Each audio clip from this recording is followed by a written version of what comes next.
എന്റെ ആശാനെ, അയ്യോ അയ്യോ അയ്യോ, എനിക്ക് സഹിക്കാൻ പറ്റുന്നില്ലേ എന്റെ ആശാനെ, അയ്യോ എന്നാ പോക്കാ പോയത് ആശാനെ. എന്താ ഇവിടെ?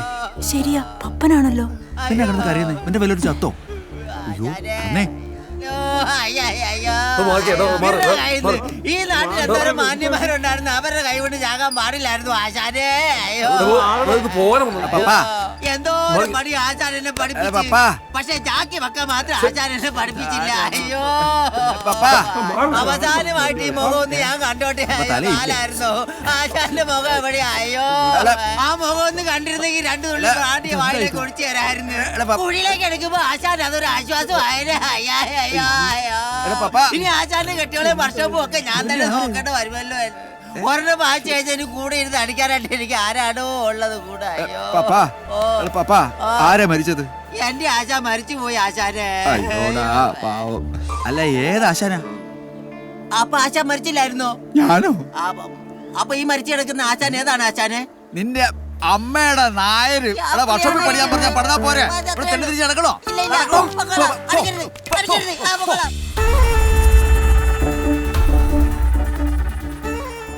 ആ ചാക്കോ, ഇക്കാര്യത്തിൽ രാഷ്ട്രീയക്കാരെ ഞാൻ സമ്മതിച്ചിരിക്കുന്നു. പറയുന്നതിനേക്കാൾ 1 മണിക്കൂർ ലേറ്റ്. ജാത്തിയറുള്ളത് തൂത്താ പോത്തില്ലല്ലോ. എന്താടോ വൈകിയത്? ഓ ഒന്നും പറയണ്ട, ഇങ്ങോട്ട് ഇറങ്ങാൻ തുടങ്ങുമ്പോൾ ആഭ്യന്തരമന്ത്രിയുടെ ഫോൺ കോൾ. നേരെ ഗസ്റ്റ് ഹൗസിൽ ചെന്നിട്ട് ഇങ്ങോട്ട് വരുന്ന വഴിയാ. അല്ല, പുള്ളിയുടെ അസുഖം വേറെയാ എന്ന് വെച്ച് എനിക്ക് മാമാപ്പണി ചെയ്ത് കൊടുക്കാൻ പറ്റുമോ? ഓരോരുത്തർക്കും ഓരോരോ വീക്ക്നെസ്സേ.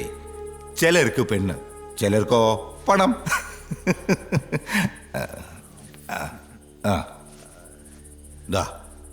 ഇത് മുഴുവൻ നിങ്ങൾക്കുള്ളതാ. ഞാനൊരു പാലം പണിഞ്ഞിട്ടുണ്ടെങ്കിൽ അതിലൂടെ അങ്ങോട്ടും പോവാം, ഇങ്ങോട്ടും വരാം. അതൊക്കെ ഞങ്ങൾക്ക് അറിഞ്ഞുകൂടെ? നിങ്ങൾക്ക് പറക്കാനുള്ള എല്ലാ അവസരവും ഞങ്ങൾ ഉണ്ടാക്കി തരും. കാഞ്ചിയാർ തരകൻ പറക്കുന്നുണ്ടെങ്കിൽ എല്ലാത്തിനും മേലെ ഒരു പരുന്തിന് പോലെ. എങ്കിൽ ഞങ്ങൾ ഇറങ്ങുക. നാളെ രാവിലെ ഒരു മീറ്റിംഗ് ഉണ്ട്. ഇതിന്റെ ഇടയിൽ എന്റെ കാര്യം മറക്കരുത്. അത് കൊള്ളാം സാർ. അടുത്ത മന്ത്രിസഭാ യോഗത്തിൽ ആദ്യം തന്നെ ചർച്ച ചെയ്യുന്ന വിഷയം ബാർ ലൈസൻസ് എങ്ങനെ വെട്ടിച്ചുരുക്കാന്നുള്ളതാണ്. തരകൻ സാർ ധൈര്യമായിട്ടിരി, ബാക്കി കാര്യം ഞങ്ങൾ നോക്കിക്കോളാം. എന്നാ ഞങ്ങൾ ഇറങ്ങട്ടെ സാർ. ശരി. പണമെണ്ണുന്ന മെഷീനൊക്കെ സ്വന്തമായിട്ടുള്ള മന്ത്രിമാരാ. നമ്മുടെ കാശങ്ങം മേടിച്ച് നിൽക്കിട്ട് ഇവന്മാര് നമ്മക്കിട്ട് പണിയുമോ മുതലാളി? എന്നാ ഇവനൊക്കെ അടുത്ത ഇലക്ഷന് നിയമസഭ കാണില്ല. അവര് പറഞ്ഞതിൽ കാര്യമില്ലാതില്ല, നീ സൂക്ഷിക്കണം. അയാള് കരിയിലക്കിടയിലെ പാമ്പ് തന്നെയാ, ചതിക്കും ഷുവർ. അയാളെ സപ്പോർട്ട് ചെയ്യാൻ ചില രാഷ്ട്രീയ കിങ്കരന്മാരും വരും. ഇവിടിപ്പോ നിന്നോട് എല്ലാവർക്കും സ്നേഹമാ, അതുകൊണ്ടാണ് ഞാനും പറയുന്നേ. മറ്റെവിടെയെങ്കിലും മാറുന്നതായിരിക്കും ബുദ്ധി. എന്റെ മിട്ടു, നീയും കൂടി ഇങ്ങനെ വിചാരിച്ചാലോ? നമ്മളൊക്കെ ആണുങ്ങളല്ലടാ. എന്നെ കുറിച്ച് ഓർത്ത് ആരും പേടിക്കണ്ട. ഇപ്പോ നിങ്ങളൊക്കെ വിട്ടുപോകാൻ എനിക്ക് ആവുന്നില്ല. ഒരു വാക്ക് ഞാൻ തരുന്നു, ഞാൻ കാരണം നിങ്ങൾക്കൊരു പോറൽ പോലും ഏക്കത്തില്ല.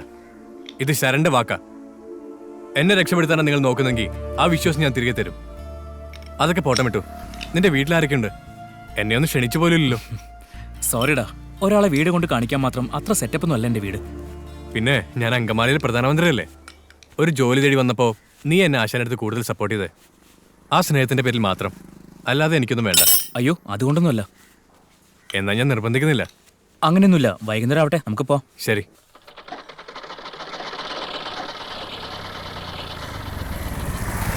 ഇതാണല്ലേ വീട്? ചെറിയ വീടാ. സുധി, ഇതാണ് ഞാൻ പറഞ്ഞ ശരൺ. അകത്തേക്ക് ഇരിക്കാം. വേണ്ട, ഞാൻ ഇവിടെ ഇരുന്നോളാം. ഡി, നീ ഒരു ചായ എടുക്ക്. എടാ, ചായ ഒന്നും വേണ്ട. അല്ല, നിന്റെ അച്ഛൻ ഇവിടെ ഇല്ലേ? അത് എന്തായാലും നീ ഒരു ചായ എടുക്ക്. ഞാൻ വേണ്ടാന്ന് പറഞ്ഞല്ലടാ. തിരക്കുള്ള ജോലി ചെയ്തോണ്ടിരിക്കുമ്പോ എന്തിനാടാ ഇങ്ങനെ ബുദ്ധിമുട്ടിക്കുന്നത്? അതൊന്നും ഒരു പ്രശ്നമല്ലടാ, നീ ആദ്യമായിട്ട് എന്റെ വീട്ടിൽ വരുന്നല്ലേ. എടാ, നിന്റെ അച്ഛനും അമ്മയും കണ്ടില്ലല്ലോ, അവരെവിടെ? അച്ഛൻ ഇവിടെ ഇല്ല. ഞങ്ങൾ ഉപേക്ഷിച്ച് പോയിട്ട് 10 വർഷമായി. എവിടെയാണെന്ന് ഒരു അറിവുമില്ല. രാമേശ്വരത്ത് എവിടെയോ ജീവിച്ചിരിപ്പുണ്ടെന്ന് കേട്ടു. ഞങ്ങളെ ആവശ്യമില്ലാത്തവരെ ഞങ്ങൾ എന്തിനു അന്വേഷിക്കണം? അപ്പൊ അമ്മ? അമ്മ അകത്തുണ്ട്. അമ്മയ്ക്ക് നടക്കാനാവില്ല, നീ വാ. അമ്മേ, അമ്മേ, ഇതെന്റെ കൂടെ വർക്ക്ഷോപ്പിൽ ജോലി ചെയ്തുകൊണ്ടിരിക്കുന്ന സുഹൃത്താ. പറയുന്നൊക്കെ കേൾക്കാൻ പറ്റുമോ? അതിനൊന്നും ഒരു കുഴപ്പമില്ല. ആഹാരം കഴിക്കാൻ ബുദ്ധിമുട്ടുണ്ട്, കേൾവിക്കും കുഴപ്പമില്ല. ആളെ തിരിച്ചറിയാം. അമ്മേ, അമ്മയ്ക്ക് കഞ്ഞി കൊണ്ടുവരട്ടെ?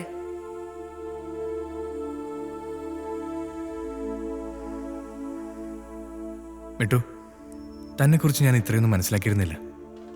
ഞാൻ പറഞ്ഞില്ലേ, ആരോഗ്യമുള്ളപ്പോൾ അമ്മ എന്നെ നന്നായി പഠിപ്പിച്ചതാ. സുഖമില്ലാതായിട്ട് 6 വർഷമായുള്ളൂ. ഇലക്ട്രോണിക്സ് ബിരുദമുണ്ടെന്ന് പറഞ്ഞിട്ട് എന്ത് കാര്യം? അമ്മയെ നോക്കാൻ കാശ് വേണം. അതുകൊണ്ടാണ് ഞാൻ ആശാന്റെ അടുക്കിലേക്ക് എത്തിയത്. അച്ഛനെ കൂട്ട് ഇവരെ തനിച്ചാക്കി ഞാൻ കൂടി പോയാലോ? അമ്മച്ചിക്ക് ഈ രോഗത്തിനൊരു ഓപ്പറേഷൻ നടത്തിയ ഭേദമാവുന്ന മെഡിക്കൽ കോളേജിലെ സീനിയർ ഡോക്ടർ മാധവൻ സാറ് പറഞ്ഞത്. പക്ഷേ നല്ല ചെലവാ. കുറഞ്ഞത് 20 ലക്ഷം രൂപയെങ്കിലും വേണ്ടിവരും.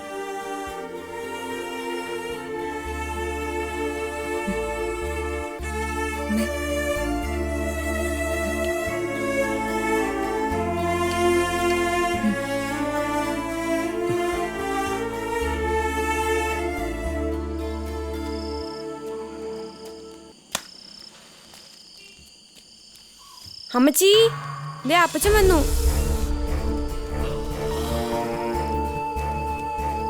അകത്തേക്ക് കൊണ്ടുപോടാ. എന്താ ഇത്? പിന്നെ എന്താണ്? നീ അകത്തോട്ട് കൊണ്ടുപോടാ. ഞാൻ സമ്മതിക്കില്ല. ഞങ്ങൾ പോലീസ് സ്റ്റേഷനിൽ കയറി മടുത്തു. നിങ്ങൾ ഒരു അച്ഛനാണോ? പ്രായപൂർത്തിയായ ഒരു പെൺകൊച്ചുള്ള വീട്ടിലേക്കാണോ ഇവനെ പോലെയുള്ള വാറ്റുകാരൻ തെമ്മാടിയും കൊണ്ട് കയറി വരുന്നത്? ആ കുഞ്ഞിന് നാളെ പരീക്ഷയുള്ളതാ. ഞങ്ങളെ കൊലയ്ക്ക് കൊടുത്തേ നിങ്ങൾ അടങ്ങൂ. ഡോ, മേലാൽ ഈ പടിക്കകത്ത് ഇങ്ങനെയുള്ള സാധനങ്ങളുമായി കയറിപ്പോകരുത്. കുടിച്ച് കൂത്താടി നടന്ന് കണ്ടവന്മാരെയും കൊണ്ട് വീട്ടിൽ കയറി വരാൻ നാണമില്ലേ മനുഷ്യ നിങ്ങൾക്ക്? മാറിക്കടി, എന്റെ വീട്ടിൽ എനിക്ക് ഇഷ്ടമുള്ളതൊക്കെ ചെയ്യും. നോക്കിക്കോ, ഇതിനൊക്കെ കർത്താവ് നിങ്ങളോട് ചോദിക്കും. പിന്നെ കർത്താവിന് ഇതല്ലേ പണി. മാറിക്കടി അങ്ങോട്ട്. മത്തുബേബിയുടെ വീട്ടില് മത്തുബേബിയാണ് പഠിപ്പിക്കാൻ വരുന്നത്. ആ മൂലയിലോട്ട് വെച്ചു. മാറിയടാ, സൈഡിലോട്ട് അങ്ങ് വെച്ചാൽ പോട്ടേച്ചി. വാടാ ആയോട്ട്. ആ എന്തായാലും ഇന്നും അപ്പച്ചൻ പ്രശ്നം ഉണ്ടാക്കിയ? അപ്പച്ചൻ എന്നും ചാരയുമായി വീട്ടിൽ കയറി വന്നു. അമ്മച്ചി അപ്പച്ചനോട് വഴക്കായി. ഞാനിങ്ങ് പോന്നു. എന്നാ പിന്നെ തന്റെ പഠിത്തം നടക്കട്ടെ. ഓ, പഠിക്കുന്ന തലയിൽ കയറുന്നില്ലേ? മറ്റെന്തൊക്കെയോ ചിന്തകളാ. ആവശ്യമില്ലാതെ ചിന്തിച്ചു കൂട്ടാതെ പഠിക്കാൻ നോക്കില്ലെന്നാ. ഞാൻ ചിന്തിക്കുന്നത് ആവശ്യമില്ലാത്തതാണെന്ന് ഇയാൾക്ക് തന്നെ അറിയാം. പഠിക്കാൻ ബുദ്ധിമുട്ടുണ്ടാക്കുന്ന എല്ലാം ആവശ്യമില്ലാത്ത. കൊള്ളാം, നല്ല ഫിലോസഫി. ഞാൻ പഠിച്ച് വലിയൊരാളാവണമെന്ന അമ്മച്ചിയുടെ ആഗ്രഹം. പാവം അമ്മച്ചി എന്നെ ഓർത്ത് ഒരുപാട് സങ്കടപ്പെടുന്നുണ്ട്. എന്റെ ആഗ്രഹവും അത് തന്നെയല്ല. ആഗ്രഹങ്ങളും സ്വപ്നങ്ങളും ഒക്കെ പറഞ്ഞോണ്ടിരിക്കുകയാണോ രണ്ടുപേരും? ഞങ്ങളിങ്ങനെ വെറുതെ ഓരോന്നും പറഞ്ഞ് ഞാൻ പഠിക്കാൻ വന്നതാ. ശരി ശരി. അവൾ ഇവിടെ ഇരുന്ന് പഠിക്കട്ടെ, നമുക്ക് പുറത്തു പോയിരിക്കാം. വാ. എന്നാ പഠിച്ചോട്ടെ, നമ്മൾ ശല്യാവണ്ട.